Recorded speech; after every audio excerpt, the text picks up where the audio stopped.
Back to my channel. ఈరోజు ఏం జరగబోతుందో తెలుసుకుందామా? ఇంకా ఎపిసోడ్లోకి వెళ్ళిపోతే శౌర్య ఇక యాపిల్ తినమని సుమిత్రని బ్రతిమలాడుతుంది. శౌర్య మాటని కాదనలేక, శౌర్యని బాధ పెట్టలేక ఇక సుమిత్ర ఆ యాపిల్ని తింటుంది. ఒక్కసారిగా అది చూసి దీప, కార్తిక్ అలాగే ఇటు జ్యోత్స్న, పారిజాతం షాక్ అయిపోతారు. ఇక కార్తిక్, దీప నీ ప్లాన్ సక్సెస్ అయింది. అవును కార్తిక్ బాబు, అమ్మతో నేను యాపిల్ తినిపించగలిగాను, కానీ భోజనం కూడా చేస్తారు, నువ్వేం కంగారు పడకు అని చెప్పేసి అంటూ ఉంటే ఇక పారిజాతం, ఇదేంటి జ్యోత్స్న, ఆ బుడ్డదాని మాటలకి మీ అమ్మ ఇలా పడిపోతుందని అస్సలు ఊహించలేదు. ఇప్పుడు దీపని కూడా క్షమించేస్తుందా ఏంటి? గ్రాని, అలా జరగకుండా ఉండాలంటే మనమే ఏదో ఒకటి చేయాలి. ఇక్కడే నుంచుంటే వాళ్ళని చూసి బాధపడటం తప్ప ఏమీ చేయలేం, పద అంటూ ఇద్దరు కూడా ఇక అక్కడి నుంచి వెళ్ళిపోతారు. ఇంతలోకి సుమిత్ర ఇక యాపిల్ తింటూ, అమ్మమ్మ అసలు నువ్వు ఇక్కడికి ఎందుకు వచ్చావు? నిన్న అమ్మ నాన్న మాట్లాడుకుంటే విన్నాను నువ్వు భోంచేయలేదని, అందుకే ఇక్కడికి వచ్చాను. అయినా నీకు అమ్మ మీద కోపం ఏంటమ్మమ్మా అని అంటుంది. ఏయ్ పెద్దదానిలాగా ఏంటి ఆ ప్రశ్నలు నీకు? అది కాదమ్మమ్మా, నేను నీతో ఒక విషయం చెప్పాలి. నీకు కూడా జోలాగే అమ్మ మీద కోపం ఎక్కువ? ఎందుకు? మా అమ్మ ఎప్పుడూ ఎవరిని ఏమీ అనదు కదా. ఏయ్ ఎవరే నీకు ఇవన్నీ నేర్పించింది? మీ అమ్మాయినా? లేదు, నేనే అడుగుతున్నా. నేను ఇప్పుడు పెద్దదాన్నయ్యాను, స్కూల్కి కూడా వెళ్తున్నాను, నాకు అన్నీ తెలుసు అని అంటూ ఉంటే ఇక సుమిత్ర నవ్వుతుంది. ఇంతలోకి శౌర్య, అమ్మమ్మ నిజంగానే జోకి అమ్మ అంటే కోపమా? నిజంగానే అమ్మని జో చంపేస్తుందా? శౌర్య ఏంటి ఆ మాటలు? ఎవరినితో ఇవన్నీ చెప్పించింది? ఎవరినికి ఇవన్నీ నేర్పించింది? నేర్పించడం కాదు, ఆ రోజు అలాగేగా జరిగింది అని వెనకాలనే సుమిత్ర, ఏ రోజు చెప్తా ఉండు అని చెప్పి శౌర్య ఇక గబగబా కిందకి వస్తుంది. ఇక కార్తిక్, ఏంటి శౌర్య ఇక్కడికి వచ్చావేంటి? నాన్న ఒకసారి నీ ఫోన్ ఇవ్వు. నా ఫోన్ ఎందుకు? ఇవ్వమన్నాను కదా అంటూ శౌర్య ఇక కార్తిక్ దగ్గర ఉన్న ఫోన్ అయితే తీసుకొని వెళ్తుంది. ఇక దీప, కార్తిక్ బాబు శౌర్య ఫోన్ ఎందుకు తీసుకెళ్ళింది? నాకు అదే అర్థం కావట్లేదు దీప, కార్తిక్ అంటూ ఉంటాడు. ఇక సుమిత్ర అయితే శౌర్య రాగాలే, ఏ అమ్మమ్మ ఎక్కడికి వెళ్ళావు? ఇదిగో ఈ ఫోన్ చూస్తే నీకే తెలుస్తుంది, జో అమ్మని ఎందుకు చంపాలనుకుందో అప్పుడు మీరే అడుగుతారు అంటూ శౌర్య తన ఫోన్ ఓపెన్ చేసి ఆ రోజు దీపం మీద శౌర్య మీద జ్యోత్స్న రౌడీలతో అటాక్ చేస్తుంది కదా, అదే వీడియోని ఇక శౌర్య సుమిత్రకి చూపిస్తుంది. ఒక్కసారిగా ఆ వీడియోని చూసిన సుమిత్ర షాక్ అయిపోతుంది. చూసావా అమ్మమ్మ ఈ వీడియో?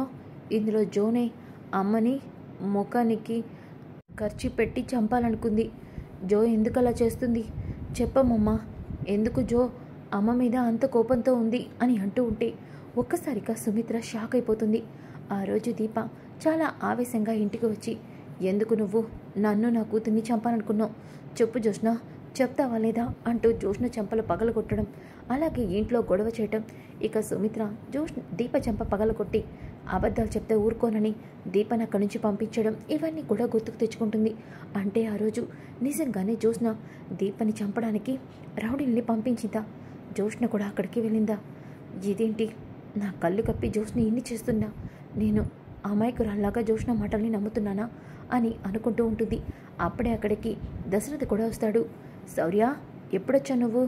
ఇప్పుడే వచ్చాను తాతయ్య, అమ్మమ్మకి యాపిల్ తినిపించాను, ఇంకా అన్నం కూడా తినిపిస్తాను అని అంటూ ఉంటే ఇక నీ మెడలో ఈ లాకెట్ ఏంటి అని దశరథ్ అంటాడు. ఇదా అమ్మమ్మ, నీ కాలికి దెబ్బ తగిలింది కదా, ఈ లాకెట్ నీ మెడలో వేసుకో, నీకంతా మంచి జరుగుతుంది. ఎవరు చెప్పారలా అని దశరథ అంటాడు. ఎవరా?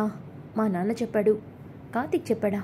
అవును, చిన్నప్పుడు మా నాన్నని ఎవరో అమ్మాయి నీళ్ళల్లో పడిపోతే కాపాడిందంట, తనదేనంట ఈ లాకెట్టు. అప్పటి నుంచి మా నాన్న ఈ లాకెట్ని తన మెడలోనే వేసుకున్నాడు. నేను అడిగానని నాకు ఇచ్చాడు. ఇప్పుడు నేను నీకు ఇస్తున్నాను అమ్మమ్మ, ఈ దెబ్బ నీకు తగ్గే వరకు ఈ లాకెట్ నీ మెడలో ఉంచుకో అని వెనకాలనే ఇక సుమిత్ర, వద్దు, అది నీ దగ్గర ఉండడమే మంచిది, ఎందుకంటే కార్తిక్ చెప్పినట్టు ఇది నీ మెడలో ఉంటే నీకేం జరగదు, నువ్వు ఇక్కడి నుంచి వెళ్ళు అని వెనకాలనే సుమిత్ర అక్కడి నుంచి వెళ్ళిపోగానే బాధపడుతూ ఉంటుంది. ఏమైంది సుమిత్ర? ఇవ్వండి, ఎవరిని నమ్మాలో ఎవరిని నమ్మకూడదో తెలియటం లేదు, ఎందుకు అలా మాట్లాడుతున్నావు? ఆ రోజు దీప జ్యోత్స్న శౌర్యని దీప చంపాలనుకుంటుందని కోపంతో జ్యోత్స్నని చంప పగలగొట్టి ఇంట్లో గొడవ చేసింది కదా. అవును, అయినా అది ఇప్పుడెందుకు మాట్లాడుతున్నావు? ఆ రోజు దీపని నేను సాక్ష్యం తీసుకురమ్మని చెప్పాను. శౌర్య నాకు సాక్ష్యాన్ని చూపించిందండి. ఏంటి సుమిత్ర? అవును, కార్తీక్ ఫోన్లో ఉన్న ఈ వీడియోనే సాక్ష్యం చూడండి అని వెనకాలనే దశరథ షాక్ అయిపోతాడు. ఇదేంటండి, జోష్న ఎందుకు ఇలా ప్రవర్తిస్తుంది? ఎందుకు దీపని చంపాలనుకుంది? అంటే దీప ఆ రోజు చెప్పింది అబద్ధం కాదన్నమాట, నిజమే అని అంటూ ఉంటే అప్పుడే కార్తీక్ అక్కడికి వస్తాడు. అవునత్త, ఆ రోజు దీప చెప్పింది నిజం, కానీ దానికి సాక్ష్యాలు మీరు అడిగారు. సాక్ష్యం ఉంది, కానీ ఎందుకు చూపించలేదో తెలుసా? మావయ్య, ఈ సాక్ష్యాల ద్వారా ఆ కుటుంబానికి ఈ కుటుంబానికి మధ్య దూరం పెరుగుతుంది తప్ప దగ్గర అవ్వదు. అందుకే దీని గురించి దీపని మర్చిపోమని చెప్పారు. అందుకే దీప ఈ విషయంలో సాక్ష్యాన్ని చూపించలేదు అని వెనకాలనే ఇక దశరథ, అవును అవును సుమిత్ర, నేనే దీపతో ఇలా చెప్పాను. దీప ఆ రెండు కుటుంబాలు విడిపోకూడదు అని ఆ రోజు నిజం చెప్పలేదు అని వెనకాలనే ఒక్కసారిగా సుమిత్ర షాక్ అయిపోతుంది. ఇక ఇంతలోకి అవుతుంది. ఇక మధ్యాహ్నం అయినప్పుడు అందరూ కూడా డైనింగ్ టేబుల్ దగ్గరికి వస్తారు. ఇక పారిజాతం, సుమిత్ర ఈరోజు కూడా కడుపు మంటతోనే ఉండాలా ఏంటి అని అంటూ ఉంటే ఇక జ్యోత్స్న, అవసరం లేదు రాని, నేను ఆల్రెడీ మమ్మీ కోసం ఉప్పు తక్కువ మసాలాలు తక్కువ ఉన్న లంచ్ని ప్రిపేర్ చేయించి తీసుకొచ్చాను, ఇదిగో లంచ్ బాక్స్ అని అంటూ ఇక సుమిత్రని అలాగే దశరథ కిందకి వస్తారు. మమ్మీ, నీ కోసం స్పెషల్ క్యారేజ్ తెప్పించాను అని అంటూ ఉంటే ఇక దీప అందరికీ వడ్డిస్తూ ఉంటుంది. ఇంతలోకి సుమిత్ర దీప వైపు చూస్తూ, దీప నాకు కూడా భోజనాన్ని వడ్డించు అని వెనకాలనే ఒక్కసారిగా ఇక జోష్న షాక్ అయిపోతుంది. మమ్మీ, నువ్వేనెలా మాట్లాడుతుంది? అవును అమ్మమ్మ, నువ్వు కూడా రా, నేను నీకు తినిపిస్తాను అంటూ సుమిత్ర ఇక దీపని భోజనాన్ని వడ్డించమని చెప్పి సుమిత్ర తింటూ అలాగే శౌరికి కూడా తినిపిస్తుంది. ఇదంతా చూసిన జోష్నకి ఏమీ అర్థం కాదు. మమ్మీలో ఏంటి ఇంత మార్పు వచ్చింది? శౌర్యని చూసి మమ్మీ మారిపోయిందా అని అనుకుంటూ ఉంటుంది. ఇక అందరూ భోజనం చేశాక సుమిత్ర రూమ్లో శౌర్యని ఆడిపిస్తూ ఉంటే అప్పుడే జోష్న అక్కడికి వస్తుంది. ఏయ్, నువ్వు మీ అమ్మ దగ్గరికి వెళ్ళు. నేను వెళ్ళను, నేను అమ్మమ్మ దగ్గరే ఉంటాను. వెళ్తావా వెళ్ళవా అని వెనకాలనే ఇక సుమిత్ర, శౌర్య నువ్వు కిందకి వెళ్ళు, నేను మళ్ళీ పిలుస్తాను అని వెనకాలనే శౌర్య అక్కడి నుంచి వెళ్ళిపోతుంది. ఇక జోష్న, మమ్మీ ఏంటిదంతా? అసలు నువ్వెందుకు ఇలా ప్రవర్తిస్తున్నావు? ఆ దీప ఏం చేసిందో మర్చిపోయావా? ఆ దీప నేను తనని చంపాలనుకుంటున్నానని అబద్ధాలు చెప్పి అందరి ముందు నన్ను కొట్టి నీ ముందే నన్ను ఎంత చిత్రహింస పట్టిందో మర్చిపోయావా? అలాగే దీప నా ఎంగేజ్మెంట్ని ఆపుతావా జోస్నా? ఎందుకు అబద్ధాలు చెప్తున్నావు? ఎందుకు దీపని అలాగే పసికందైన జోస్న శౌర్యని ఎందుకు చంపాలనుకున్నావు అని వెనకాలనే, మమ్మీ ఏం మాట్లాడుతున్నావు నువ్వు అని అంటూ ఉంటే సుమిత్ర జోస్న చంప పక్కలు కొడుతుంది. ఇక జోస్న, మమ్మీ నోర్బై, ఆ రోజు నువ్వు ఇంట్లోనే ఉన్నావు, ఏ తప్పు చేయలేదని దీప ఎంత చెప్పినా దీప మాటల్ని నేను నమ్మలేదు. కానీ ఈరోజు నేను ఇదంతా చూశాక నువ్వు ఎందుకు ఇలాంటి పని చేస్తున్నావో అర్థం కావట్లేదు. దీపని శౌర్యని ఎందుకు చంపాలనుకున్నావు? చెప్పు చెప్పు అని అంటూ ఉంటే, మమ్మీ అది నోర్మి జోస్నా, నువ్వు నా కూతురు కదా అని ప్రతి విషయంలో నిన్ను వెనకేసుకొస్తున్నానని, నువ్వు తప్పులు చేస్తే వెనకేసుకొస్తానని అస్సలు అనుకో మాకు. నువ్వు చేసిన దానికి నాకు చాలా కోపంగా ఉంది, నాతో మాట్లాడకు, వెళ్ళిక్కడి నుంచి అంటూ సుమిత్ర ఇక జోష్నని తిట్టి అక్కడి నుంచి పంపించేస్తుంది. ఇంకా ఒక పక్కన పారిజాతం, ఏంటి మీ అమ్మ దగ్గరికి వెళ్ళినట్టున్నావు? మీ అమ్మ మనసు ఎలా మారింది? ఏదైనా చేసావా? మళ్ళీ ఆ దీపం మీద కోపం తెప్పించావా? చెప్పవే, ఏంటి చెప్పేది? మమ్మీకి దీపని శౌర్యని ఆ రోజు రౌడీలతో అటాక్ చేయించింది నేనే అన్న విషయం తెలిసిపోయింది. ఏంటి నువ్వు అంటుంది? అవును, ఎందుకు అలా చేశావని చెడమడ తిట్టింది. అలాగే నా మొహం చూపించొద్దు అంది. ఏంటి చూసినా నువ్వేం చేసినా అన్నీ ఆ దీపకి ఫేవర్గానే మారుతున్నాయి. ఇంకా చేసినవన్నీ తెలిస్తే గ్రాని ఇప్పటికీ ఇరిటేటింగ్గా ఉన్నాను, ఇంకా నన్ను ఇరిటేట్ చేయమాకు అంటూ జోష్న ఇక పారిజాతాన్ని అక్కడి నుంచి పంపించేస్తుంది. ఇక కార్తీక్, దీప అత్త మనసు మారింది, ఇక అలాగే అత్తకి నీ మీద ఉన్న కోపం కూడా పోగొట్టాలి. అవును కార్తీక్ బాబు, నా తల్లి మనసులో నా స్థానాన్ని సంపాదించుకోవాలి. అలా చేయాలి అంటే మనం ఇంకా కొన్ని విషయాలు తెలుసుకోవాలి. ఏంటి కార్తీక్ బాబు? దాసు మావయ్యని కొట్టింది జోష్న అన్న విషయం పారుకి తెలుసో లేదో మనం తెలుసుకోవాలి. తెలియకపోతే తెలిసేలా చేయాలి. అలా చేస్తేనైనా పారు కొంచెమైనా జోష్న విషయంలో మారుతుందో లేదో తెలుస్తుంది మనకి. ఎలా పారిజాతం గారికి తెలుస్తుంది కార్తీక్ బాబు? ఎలానో నేను చూసుకుంటాను కదా, నువ్వేం టెన్షన్ పడకు అని చెప్పేసి కార్తీక్ అయితే అంటాడు. ఇంకా ఒక పక్కన జ్యోత్స్న, ఈ మధ్య నేను ఏం చేస్తున్నా అన్నీ నాకు రివర్సల్ అవుతున్నాయి. బావతో సంతకం చేయించుకొని బావని నా గ్రిప్లో పెట్టుకొని దీపని శాశ్వతంగా బావ జీవితంలో లేకుండా చేస్తాననుకున్నాను. కానీ బావ ఈ ఇంటికి వచ్చినప్పటి నుంచి దీప కూడా ఇంటికి వచ్చి నాకు ప్రతిరోజు నరకాన్ని చూపిస్తున్నారు. నేనేదో ఒకటి చేయాలి అని చెప్పేసి అనుకుంటూ ఉంటుంది. ఇక ఇంతలోకి పారిజాతం అయితే బాల్కనీలో కూర్చొని దాసు గురించి ఆలోచిస్తూ ఉంటుంది. అప్పుడే కార్తీక్ అక్కడికి వస్తాడు. ఇక కార్తీక్ని చూడగానే, ఏంట్రా నన్ను ఓదార్చడానికి వచ్చావా, లేదంటే కోపం తెప్పించడానికి వచ్చావా? పారు నువ్వు? అవునరా, నా అమాయకుడు కొడుకు ఎక్కడున్నాడో తెలియక నా రోజు వాడిని తలుచుకొని నేను దిగులతో చచ్చిపోయేలా ఉన్నానురా. ఏంటి పారు, జోకులు వేస్తున్నావా ఏంటి? నీకన్నీ అలాగే ఉంటాయిరా. తల్లి ప్రేమ ఏ తల్లికైనా తెలుస్తుంది. అవును, శౌర్య దూరం అయితే దీప ఎంత బాధపడుతుంది, నేను కూడా అంతేరా. అవునా పారు, అయితే నీకొక సీక్రెట్ చెప్తాను. ఏంట్రా అది? మళ్ళీ ఆ పని మనిషి గెట్టప్పా ఏంటి? అది కాదు పారు, నీకంతా కామెడీనే. ముందు నేను ఒక సీక్రెట్ చెప్తాను రా. ఏంటి? సీక్రెట్ చెప్పడం కాదు, నీతో మావయ్యతో నీతో ఫోన్లో మాట్లాడిస్తాను. ఏంట్రా నువ్వంటుంది? అవును, కావాలంటే నా మాట నమ్మకం లేకపోతే నువ్వు ఏమైనా చేసుకో. ఏంట్రా నువ్వంటుంది? అంటే దాసుగాడు ఎక్కడున్నాడో నీకు తెలుసా? తెలిసింది పారు. అలాగే దాసు మావయ్య నెంబర్ కూడా దొరికింది. ఫస్ట్ నీకే ఇద్దామని ఇక్కడికి వచ్చాను. అవునా? నాకు ఈ విషయంలో చాలా సహాయం చేస్తున్నావురా. నా కొడుకు ఫోన్ నెంబర్ ఇవ్వరా. ఇస్తాను పారు, కాకపోతే మనం ఒకటి. దానికి నువ్వు ఒప్పుకుంటావు కదా? ఒప్పుకుంటానురా. ముందు వాడి నెంబర్ నాకు ఇవ్వరా, వాడితో నేను మాట్లాడాలి. సరే ఉండు అంటూ కార్తీక్ ఇక దాసుకి ఫోన్ చేస్తాడు. ఇక దాసు ఫోన్ లిఫ్ట్ చేయగానే, మావయ్య ఇదిగోండి పారు మీతో మాట్లాడుతుందంట అని వెనకాలనే పారిజాతం ఇక ఫోన్ తీసుకొని, ఒరే దాసు దాసు అని అంటూ ఉంటే, అమ్మా, ఒరే దాసు ఏమైపోయారా? ఇన్ని రోజులు ఎక్కడికి వెళ్ళావురా? ఈ అమ్మ నీ గురించి బెంగ పెట్టుకుంటుందని నువ్వు మర్చిపోయావా ఏంట్రా? ఏమైందిరా? ఎక్కడున్నావు అసలు నువ్వు? అమ్మా, నేనిప్పుడు ఎక్కడున్నా క్షేమంగానే ఉన్నాను. కానీ నువ్వు మాత్రం జాగ్రత్తగా ఉండమ్మా. ఏంట్రా అలా అంటున్నావు? అసలు నిన్ను తలపైన కొట్టింది ఎవర్రా? అలా కొట్టడం వల్లే ఈరోజు నీకు ఇలాంటి పరిస్థితి వచ్చింది. అందరూ ఉండి కూడా ఎక్కడ ఒంటరిగా ఉండాల్సిన పరిస్థితి వచ్చింది. చెప్పరా, అసలు నేనెవర్రా కొట్టింది తలపైన అని అంటూ ఉంటే, అమ్మా, జోష్నే నా తలపైన నన్ను కొట్టింది. నన్ను చంపాలనుకుంది జోస్నే అమ్మ అని అంటాడు. పారిజాతం, ఒరే దాసు ఏమంటున్నారా? నీ కూతురు నిన్ను చంపడం ఏంటి అని చెప్పి ఒక్కసారిగా కార్తీక్ వైపు చూస్తూ, అదే కూతురు లాంటి జోస్న నిన్ను తలపైన కొట్టడం ఏంటి అని అంటూ ఉంటే, ఇక దాసు, అవునమ్మా, నన్ను తలపైన కొట్టింది జోష్నే. అవునమ్మా, అందుకే జోష్నకి దూరంగా ఉండాలని నేను ఎవరికి ఏమీ చెప్పకుండా దూరంగా వెళ్ళిపోయాను. కళ్ళ ముందే ఉంటే జోష్న ఏదో ఓ రోజు నా ప్రాణాలు తీస్తుంది.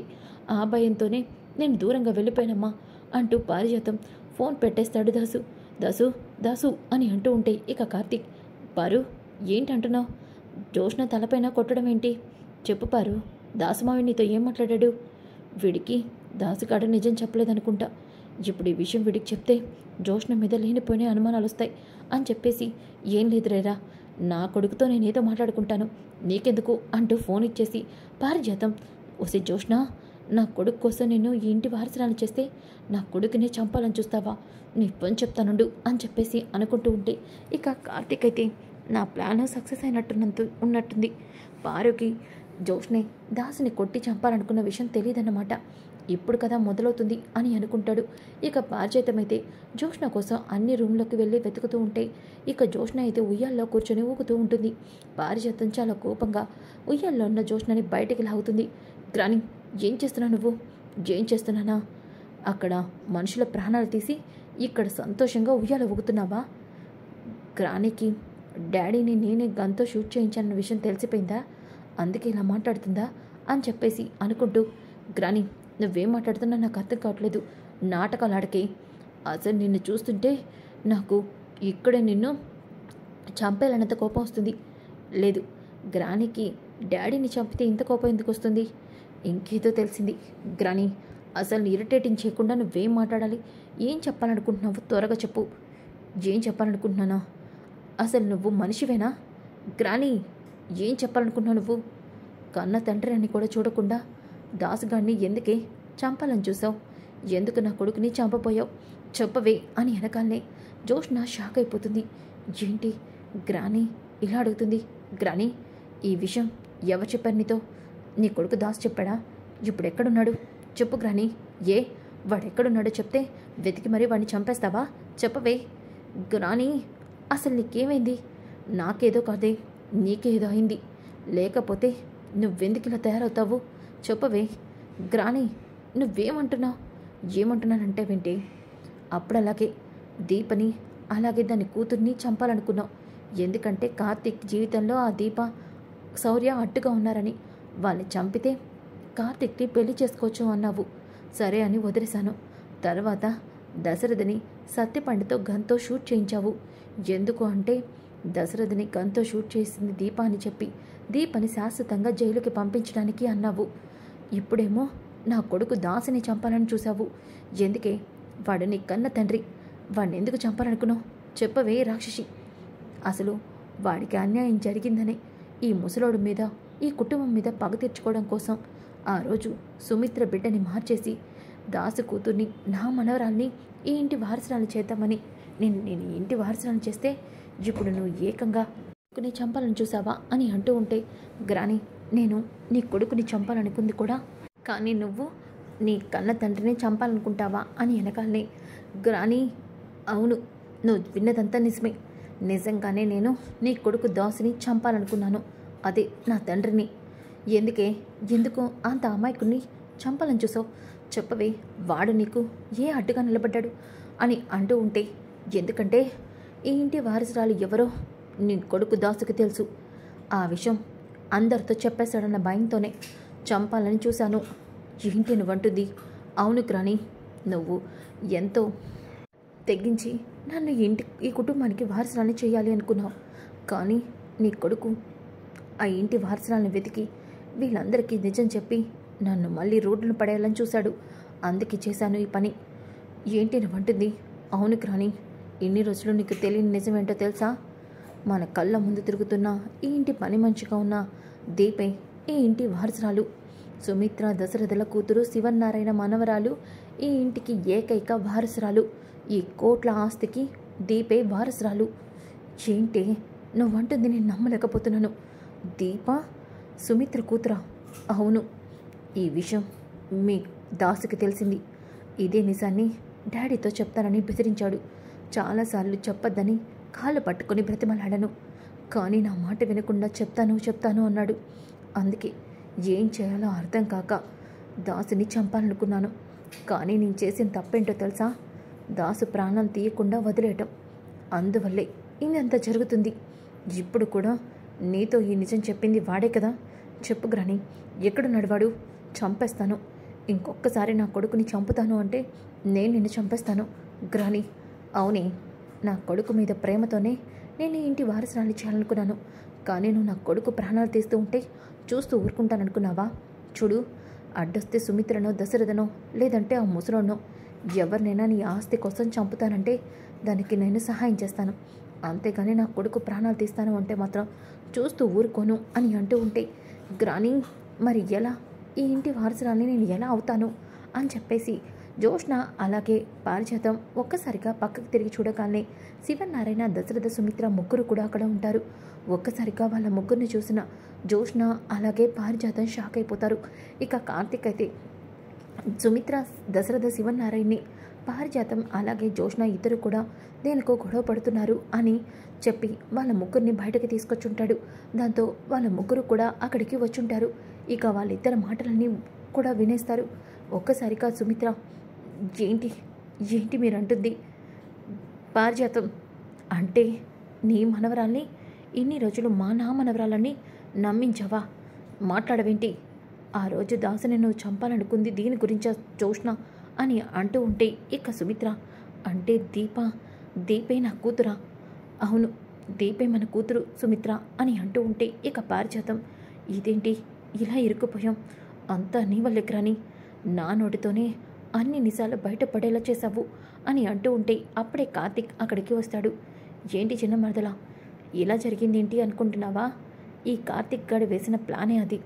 నీ నోటితో నువ్వే అందరి ముందు నిజం చెప్పడం కోసమే నేను ఇదంతా చేశాను. అవును, పారుకి దాసు మావయ్య ద్వారా నువ్వు తనని కొట్టిన విషయం తెలిసేలా చేశాను. అలాగే నీ నోటితోనే దీప ఇంటి వారసురాలని చెప్పేలా చేశాను. ఏంట్రా నువ్వంటుంది అంటే ఈ విషయం? అవునత్త, దీప ఇంటి వారసురాలన్న విషయం దీప కత్తితో పొడిచిన రోజే నాకు తెలిసింది. అందుకే ఎలా అయినా దీపని మీకు దగ్గర చేయడం కోసమే నేను ఇన్ని రోజులు మీ ఇంటి పని వాళ్ళలాగా చేశాను. దీప కూడా మీకు దగ్గర అవడం కోసమే, మీరే తన తల్లిదండ్రులను తెలిసినాక కూడా మిమ్మల్ని జోష నుంచి కాపాడుకోవడం కోసం తను కూడా ఈ ఇంటి పని మనిషి అయింది. మీ అందరూ ఎంత ఆశయించుకుంటూ చీకొట్టినా సరే మీ అందరినీ కాపాడడం కోసం దీప ఈ ఇంట్లో పనిదానిలా మారింది అని అనగానే ఒక్కసారిగా జోష్న పారిజాతం షాక్ అయిపోతారు. ఇక దశరథ అలాగే సుమిత్ర శివనారాయణ కూడా చాలా ఏడుస్తూ ఉంటారు. సో ఫ్రెండ్స్, ఇప్పటి నుంచి ఎపిసోడ్స్ చాలా చాలా ఇంట్రెస్టింగ్గా ఉంటాయి. డోంట్ మిస్ అవ్వకుండా ఉండాలంటే మన ఛానల్ని సబ్స్క్రైబ్ చేసుకోండి. ఈ వీడియో నచ్చితే లైక్ చేయండి, షేర్ చేయండి. Thanks for watching.